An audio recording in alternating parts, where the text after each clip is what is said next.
चांद की सुंदरता हर किसी को अपनी तरफ आकर्षित करती है और बहुत से धर्मों में हम जो मदर्स हैं चंद्रमा की पूजा भी करते हैं। 20 जुलाई का दिन, जिस दिन हम लोग मून डे के रूप में सेलिब्रेट करते हैं, तो बस आज का ये वीडियो सिर्फ और सिर्फ चांद के बारे में ढेर सारे फैक्ट, ढेर सारी बातें बच्चों के लिए भी हैं और पेरेंट्स के लिए भी हैं। जिन पेरेंट्स की इंग्लिश की प्रॉब्लम है वो चाहते हैं अपने बच्चों को समझाना, कुछ बताना चांद के बारे में, तो हिंदी में सुन के बच्चों को समझा भी सकते हैं और वीडियो भी सुना सकते हैं। इसको सुनने से काफी कुछ बच्चे चांद के बारे में अवेयर होंगे। शुरुआत करूंगी 20 जुलाई 1969 से, जब एक हिस्टोरिकल विक्ट्री या फिर हिस्टोरिकल अचीवमेंट भी आप बोल सकते हैं, जब एक अमेरिकन एस्ट्रोनॉट, एक एरोनॉटिकल इंजीनियर जिनका नाम है नील आर्मस्ट्रॉन्ग, उन्होंने अपना पहला कदम चांद के ऊपर रखा।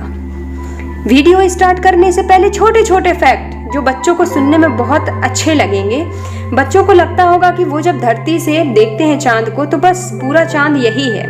बिल्कुल नहीं, वो सिर्फ और सिर्फ धरती का 27% यानी कि 27% भाग ही हमें दिखता है। बात करें अगर वेट की, बच्चों के मन में सवाल आता होगा, तो वेट की अगर बात करें तो वैज्ञानिकों द्वारा इसकी पुष्टि की गई है कि चांद का जो वेट है अराउंड 81 यानी कि 81 अरब टन है। और कभी कभी पूरा चांद और जो आधा चांद दिखाई देता है उसके बारे में भी बच्चों को बिल्कुल ये फैक्ट बताइए कि जो पूरा चांद है वो आधे चांद से कम 9 गुना ज्यादा चमकदार दिखाई देता है। और जब बच्चों के मन में आए कि चांद गायब हो जाए तो क्या होगा चांद के बिना, तो जरूर उन्हें बता दीजिए कि जो दिन का समय है वो सिर्फ और सिर्फ 6 घंटे रह जाएंगे। बच्चों को इस बात को भी अवेयर कराइए कि जो चांद का हिस्सा हमें दिखाई देता है वो सिर्फ और सिर्फ 59% ही होता है। चांद का जो दूसरा हिस्सा है अभी तक सिर्फ और सिर्फ अंतरिक्ष में गए यानों द्वारा ही देखा गया है। एक सबसे बड़ा फैक्ट जो चांद से रिलेट करके है, जो बच्चों को मेरे ख्याल से बिल्कुल पता होना चाहिए, कि हर साल 4 सेंटीमीटर चांद पृथ्वी से दूर जाता है। और ये जो चंद्र ग्रहण होता है, जब चांद पृथ्वी और सूर्य के बीच में आता है तो चंद्र ग्रहण होता है। बहुत सारी चीजें आगे वीडियो में लेके आई हूँ। स्टार्ट करूंगी जहां हम रहते हैं यानी पृथ्वी। हम हर किसी को ये छोटी सी जानकारी तो सबको पता है कि सौरमंडल के बहुत सारे ग्रह होते हैं, जिसमें से पृथ्वी भी एक ग्रह है जिसपे हम लोग का जीवन संभव हो पा रहा है और हम लोग रह पा रहे हैं। लेकिन क्या ये जीवन चांद पे भी संभव है? यह ऐसे बहुत सारे रहस्य को सुलझाने के ही लिए चांद पे कदम रखा गया। और साथ ये भी बता दूं कि चांद पृथ्वी का एक अकेला, एक नेचुरल यानी कि प्राकृतिक उपग्रह है। आगे ये जो सुलझाने की बात की गई कि बहुत सारे रहस्य, कि जीवन है कि नहीं चांद पे, कितनी दूरी है, कितनी दूरी नहीं है, वो सारी बातें भी, जीवन के जुड़े बहुत सारे ऐसे रहस्य जिसको सुलझाने के लिए ही चांद पे कदम रखा गया। और बात करें अगर चांद की दूरी की, कि पृथ्वी से उसकी दूरी कितनी है, तो वो 3,84,403 किलोमीटर है। अब तक चांद की बहुत से ऐसे सवाल हैं जो बचपन से ही हमारे मन में आते हैं। जैसे कि जब मैं भी छोटी थी कि चांद के बारे में हम लोग अपनी मदर से पूछा करते थे कि ये काला काला धब्बा कैसा दिखाई दे रहा है चांद पे, तो हमारी मदर्स बहुत आसानी से बोलती थी कि अरे वो तो काला धब्बा ऐसे गुड़िया कोई बैठी हुई है चांद पे।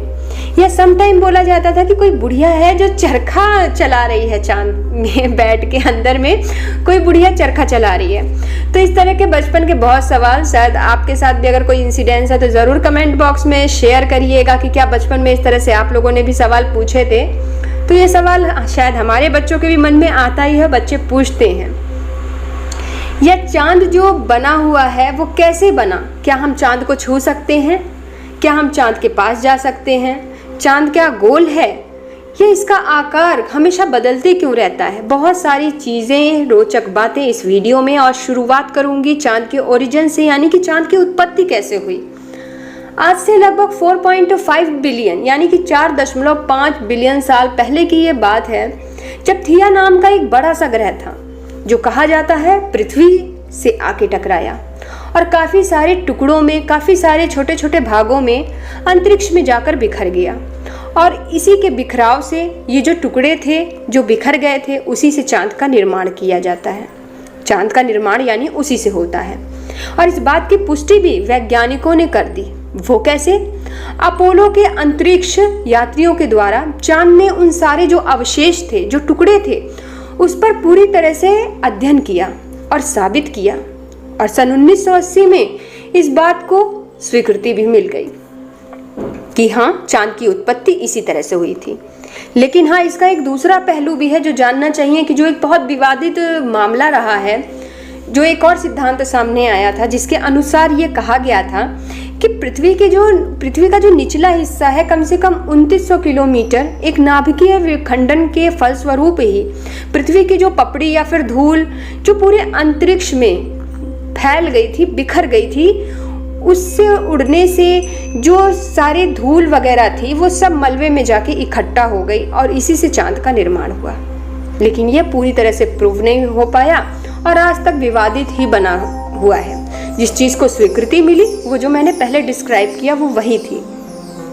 आगे अगर बात करूं कि जीवन, क्या चांद पे जीवन संभव है, इस बात की भी पुष्टि बिल्कुल कर दी गई कि हाँ, जीवन संभव है। वैज्ञानिकों ने बहुत मुश्किल परिस्थितियों के बावजूद भी इस बात का पता लगा ही लिया कि हाँ, कुछ ऐसी प्रजाति के जीव जो सप्ताह भर जीवित रह सकते हैं, और ऐसी प्रजाति को टार्डिग्रेड्स नाम से जाना जाता है, जो कि पृथ्वी पे ही पाया जाता है, जिन्हें कुछ समय एक स्पेस मिशन के द्वारा हजारों की संख्या में ले जाया गया था।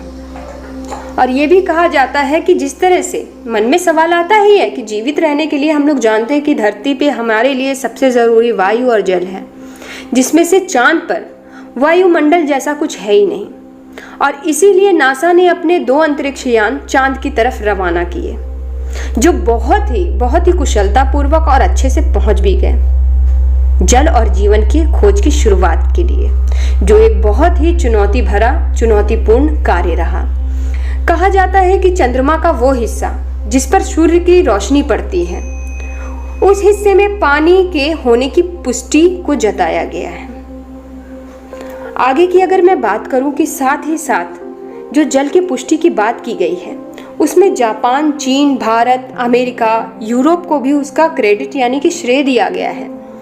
लेकिन चंद्रमा पर पानी होने की पुष्टि सबसे पहले बोला जाता है कि 18 नवंबर 2008 यानी कि 22 मील की ऊंचाई पर भारत ने चंद्रयान 1 से जारी किया था कि चांद की सतह से जो ऊपरी परत है वो काफ़ी पतली है, जहां पानी होने की संभावना है, और इसके बहुत सारे सबूत भी दर्ज किए गए थे 24 सितंबर 2009 में, यानी कि 24 सितंबर 2009 में। और एक वैज्ञानिक पत्रिका में भी इसकी सूचना दी गई थी कि मून मिनरोलॉजी मैपर M3 भारतीय अंतरिक्ष अनुसंधान संगठन इसरो चंद्रयान 1 से चंद्रमा पर पानी का पता लगाया गया।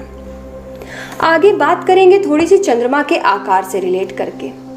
वो जो समय समय पे चंद्रमा हमें परिवर्तित होता दिखाई देता है, अलग अलग स्थितियों में दिखाई देता है, जिसे हम लोग हिंदी में चंद्रमा की कलाएं और इंग्लिश में फेजेस ऑफ द मून कहते हैं, जो 15-15 दिनों के अंतराल पे घटते रहता है और बढ़ते रहता है, जिसके कारण ही आपको पता हो कि पूर्णिमा और अमावस्या भी होती है। चांद पृथ्वी के चारों ओर परिक्रमा करता है, ये हम सभी जानते हैं, और साथ ही साथ अपनी धुरी पर भी घूमता है, जिसकी वजह से चांद का एक हिस्सा जो हमें हमेशा दिखाई देता है और चंद्रमा सूर्य से 1 कोण की दूरी पे स्थित होता है, ये आपको पता हो। अमावस्या के बाद सूर्य चांद के बीच की दूरी धीरे धीरे कम हो जाती है, जो हमें एक पतली सी, आपने नोटिस किया हो अगर चांद में ये चीजें, जो हमें एक पतली सी एक वक्र रेखा के जैसे दिखाई देती है। जैसे ही ये कोणीय दूरी बढ़ती जाती है, चंद्रमा का अधिक से अधिक भाग रोशनी से भर जाता है और आकार भी बढ़ जाता है। वीडियो जब स्टार्ट किया था तभी बताया था कि चंद्रमा अपनी रोशनी से नहीं, सूर्य की रोशनी पड़ने से ही शाइन करता है, चमकता है। चांद पृथ्वी की परिक्रमा एक बार पूरे महीने में एक बार करता है। चंद्रमा पर पहला अंतरिक्ष यान 1959 यानी कि 1959 को सोवियत संघ का लूना 2 था, और पहला मानव अभियान 20 जुलाई 1969 का अपोलो 11 था 1969, जो बात बताई नील आर्मस्ट्रॉन्ग की मैंने, जब वो गए थे और उन्होंने अपना पहला कदम चांद पे रखा था। बात करेंगे कभी कभी चांद लाल रंग का दिखाई देता है, तो उससे रिलेट करके ये वीडियो में कुछ बातें लेके आई हूँ कि जब सूर्य की रोशनी पृथ्वी वायुमंडल से गुजर के चांद पर पड़ती है तो पृथ्वी का जो वायुमंडल की रोशनी होती है, एक तरह से आप बोल सकते हैं कि वो फैल जाती है। जब एक टकराती है, आप बोल सकते हैं कि जैसे ही वो किरणें पृथ्वी के वायुमंडल से होकर गुजरती है, टकराती है, तो एक आपने प्रकीर्ण पढ़ा हो कि वो स्कैटर हो जाती है और चांद की सतह तक जाके पहुंचती है। और जब ऐसा होता है तो ये आपको भी पता हो, अगर बच्चों ने पढ़ा है साइंस में, कि जो वेवलेंथ होती है वो अधिक हो जाती है, इंक्रीज हो जाती है, बढ़ जाती है, और वही प्रकाश आगे जाता है और रेड हो जाता है। यही कारण है सबसे बड़ा कि ये रेड क्यों हो जाता है। अक्सर हमारे मन में आता है कि ये रेड हो जाता है।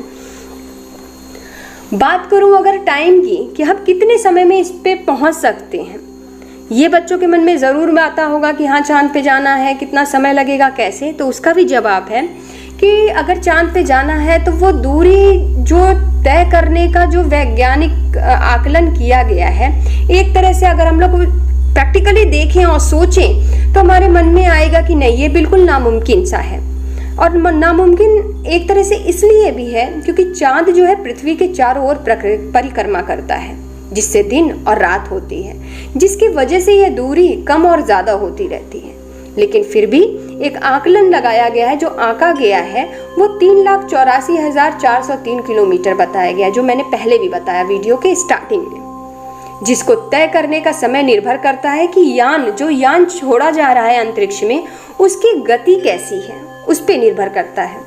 अभी तक का सबसे कम गति वाला ESA स्मार्ट 1, जिसने पूरा 1 ईयर 2 मंथ यानी कि 1 साल 2 महीने 2 हफ्ते का समय लिया, जो सबसे कम गति वाला ESA स्मार्ट यान था, जिसको चांद तक जाने में पूरे के पूरे, एक बार फिर रिपीट कर दूं, एक बार फिर से बता दूं कि पूरा 1 साल 2 महीने 2 हफ्ते का समय लगा। लेकिन हाँ, दूसरी तरफ अगर सबसे हाई स्पीड की अगर हम लोग बात करें तो सबसे हाई स्पीड नासा का जो न्यू हॉरिजन था, जिसे चांद तक पहुंचने में दूरी तय करने में जो बिल्कुल मिरेकल लगता है, आश्चर्यचकित कर देने वाला लगता है, 8 घंटे 35 मिनट में ही ये दूरी तय कर ली जाती है।